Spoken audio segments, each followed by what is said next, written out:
Welcome back to Ministry of Reconciliation through Social Innovation, Chapter 5, Learning Through Service.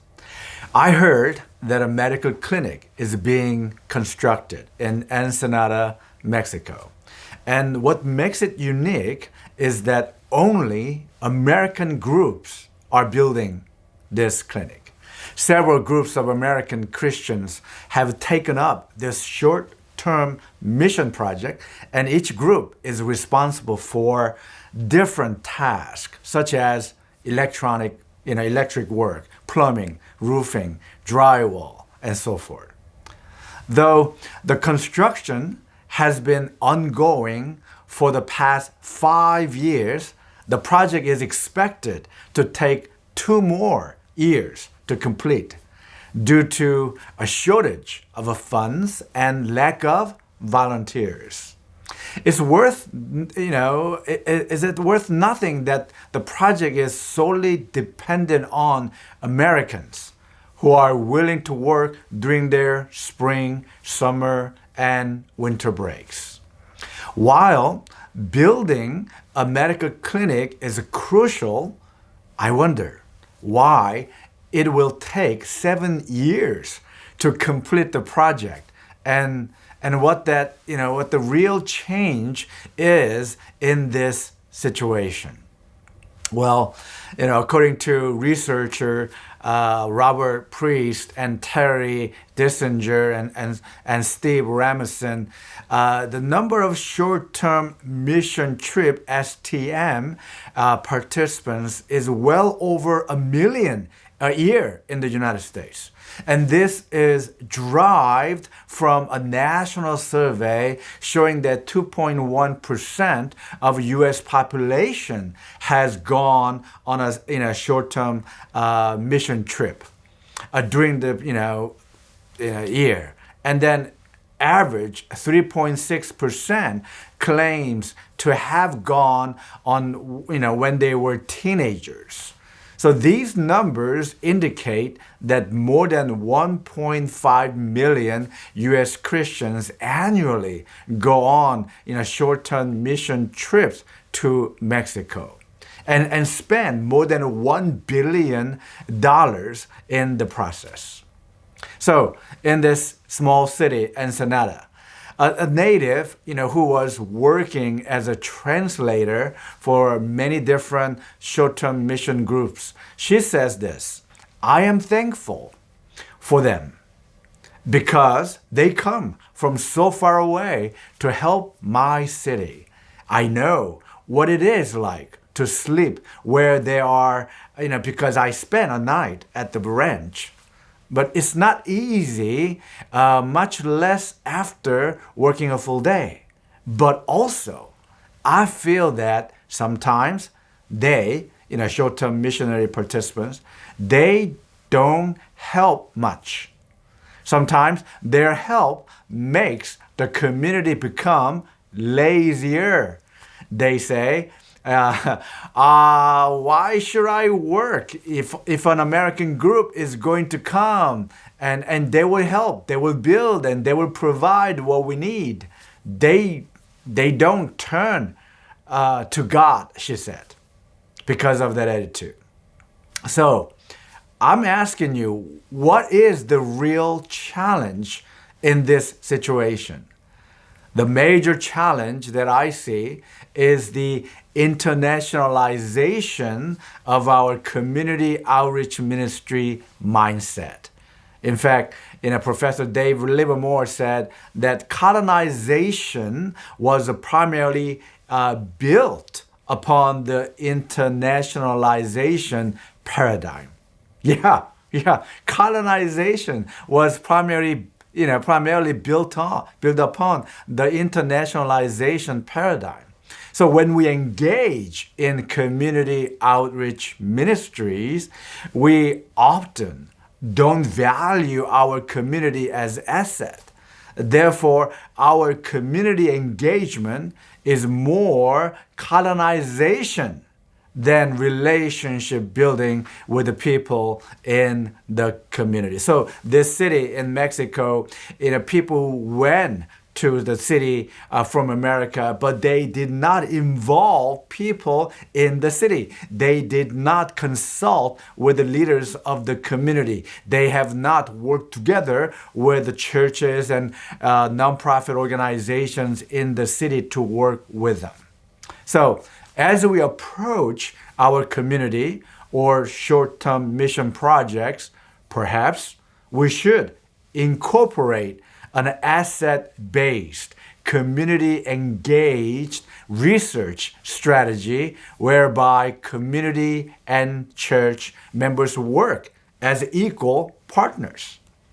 In fact, the Southside Health and Vitality Studies, it's called SSHVS, the research and evaluation arm of the University of Chicago Urban Health Initiative developed this model, and they pointed out 5 most critical components of working with the community. First, they said we must identify community priorities. Yeah, it's not what we want to do, but what is much needed in this community. So first, identify community priorities. And number 2, track community assets. Exactly. Instead of looking at the community as a problem, we must look at our community, this community, with resources and opportunities that we can actually leverage. So that's number 3, leverage community assets. So we have to look at our asset, the resources that we have, our organization, and the community, the whole community, the public sector, private sector, and nonprofit sector, and figure it out how to leverage, our assets with community assets. And number 4, conduct research. As we said in a previous chapter, we must have the long-term sustainable community development plan. Instead of being eventist, we must become community transform agent. And we have to carefully structure this 3 to 5 years of engagement plan and conduct formative evaluation and summative evaluation to see our effectiveness and efficiency of our project. And number 5, generate new knowledge that is then used to reset priorities. In other words, as we journey through this 3 to 5 years of strategic engagement, we will learn things that working well, things that are not working well. Then we need to revisit and reframe what we have to change the course of action so that we can actually accomplish the landmarks, the benchmarks that we have set aside. So it has to be a continuum of learning. So when we don't value our community as an asset, we will continually develop a colonization model of community outreach programs, such as, reaching hopeless or reaching helpless type of projects. I am not saying there are no hopeless or helpless people in our communities, but that passive viewpoints often result in negative connotations. We often neglect the importance of whole community engagement and dismiss the assets of our community. So rather than focusing on negative, aspects of a community, we look at positive, opportunities and resources that we can actually come together. Let's say that someone has reached the 5th level of Maslow's hierarchy of needs, which is self-actualization. They have realized personal potential, self-fulfillment. They want to seek personal growth and they want to maximize their experience. So this person who is at the fifth level of Maslow's hierarchy of needs, self-actualization, could have no religious belief and no commitment to follow Jesus. However, in his or her mind, this person is neither hopeless nor helpless. In fact, this person might be seeking for opportunities to serve. So might want to contribute to society. They want to contribute to the society. They want to make a difference. Nevertheless, because of our passive approach and negative attitude, the person rejects any involvement with us. So we should not, approach our community because they do not have same belief as we are. That doesn't mean they are hopeless and helpless. They don't see and hear, colonization message as relevant to them. We need to create opportunities for people to serve, especially in affluent communities, and share inspirational message and see them as assets to collaborate with them. We should adopt the asset-based community engagement principles into our community outreach initiative and mission work. So instead of church to community, we must become church with community, especially figuring it out how to involve affluent community people in our community engagement. So here are some principles that I'd like to share with you. Number one, we must involve diverse community members in key decision-making process. I went to a church and they said they would like to do teen pregnancy preventative care, ministry. So I said, that's great. Teen pregnancy preventative care, that's awesome ministry. So I asked them, how many of you went through that difficult, experience in your life? And they were all looking at each other and they said, we are all Adventists. We never had any experience. So I said, well, do you know anyone in your families or relatives that went through that, challenge? They said, no one. So I told them abruptly, if I may say so, you cannot do this ministry. How can you have teen pregnancy preventative care ministry if no one in the church went through that difficult, journey of life? It doesn't make any sense. And on top of that, 100% of that committee, the community outreach ministry committee, comprised of all church members.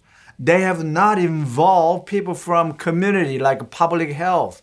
And I'm sure there are other nonprofit organizations or faith-based communities or humanitarian organizations that are interested in teen pregnancy preventative care. But we have not involved the diverse community members in part of this decision-making process.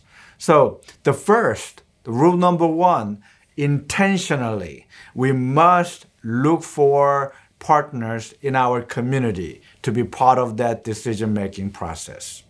And number two, we must building mutual respect and trust between the church and the community through this collective decision-making process.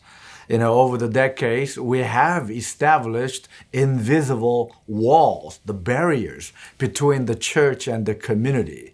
And it is time for us to break through that barriers and building trust relationship, the respect between the church and community by working together. It's not us versus them. We must think of kingdom of God in a collectively.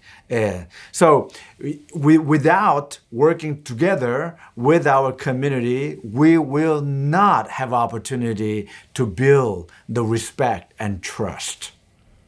Number three, we must addressing the issues that are most important to the community. Again, we need to focus on community priorities. Not what we want to do, but what is much needed in our community. And number 4, we must maximizing participation of and leadership by people living in the community. Once again, we must look for intentionally connecting dots with people who are influencers of our community from public sector, private sector, and nonprofit sector. We must collectively engage our community to address the real issues that exist in our community. And number 5, we must jointly learning and discovering together and from each other the value of research for improving and sustaining community development. So this is why, again, I am going back to our logic model and program evaluation through formative evaluation and summative evaluation. We have to continually learn, whether we are making a difference or not, whether we are being effective and efficient, creating this collective impact in our community. And the last but least, number 6, we must creating learning opportunities by involving our students, our teachers, our church members, and our community members. In the Bible says, the Matthew 28, we must go and make disciples. The word disciple, literally, it means learners. Exactly. God asked us to become learners. So we must become learning environment. Church must become learning environment where they invest their time and energy and resource studying the community, understanding community, and figuring it out how to work with the entire community to make a difference collectively. And through that research, through that formative and summative evaluation, we will learn a great deal of our impact. So, we must involve community members as a vital component of community outreach initiatives. In fact, Dr. Robert Lichtcom indicates that 3 types of churches in his book, Empowering the Poor. 3 types of churches. Number 1, the church in the community. The church in the community, which refers to just location, place, and time that people come and have a collective worship service. The members, most of them, in fact, are not from that community. They have very little or no involvement in that community. It is based on the truly internationalization paradigm based on the colonization seas mentality. In fact, Dr. Marilyn Clone, the former director of Adventist Community Services International at the General Conference of Seventh-day Adventist Church, she said this type of church is like a salt shaker inside a loaf of banana bread. Did you get that? So the salt shaker, right? The entire that bottle, the shaker, is inside the loaf of banana bread. So this is why Jesus says, we are the salt of the earth. However, we have lost our saltiness. In fact, Dr. Russell Brill once said, for too long, Adventists have isolated themselves in safe havens and ghettos as if the rest of the world did not exist. That time has ended. We dare not live in apostasy any longer. It's time to enter the community as individuals and as a church.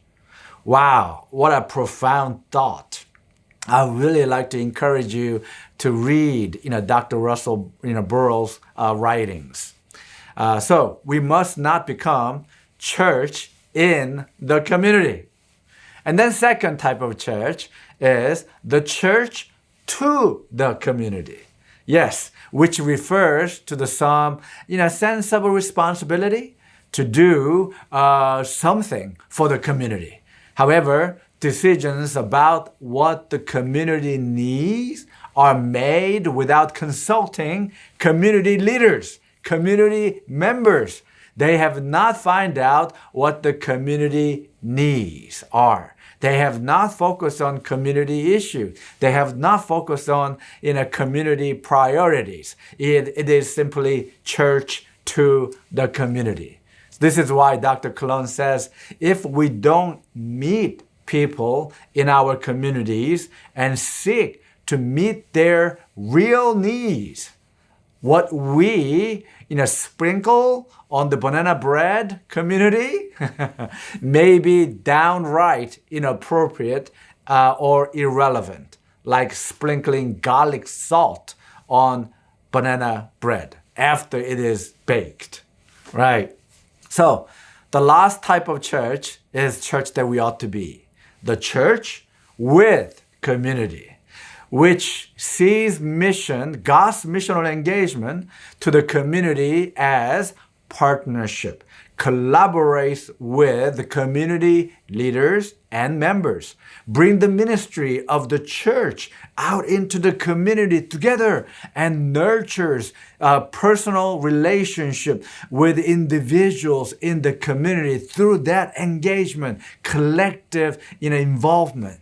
This is the church that asks community leaders and members, what does this community need?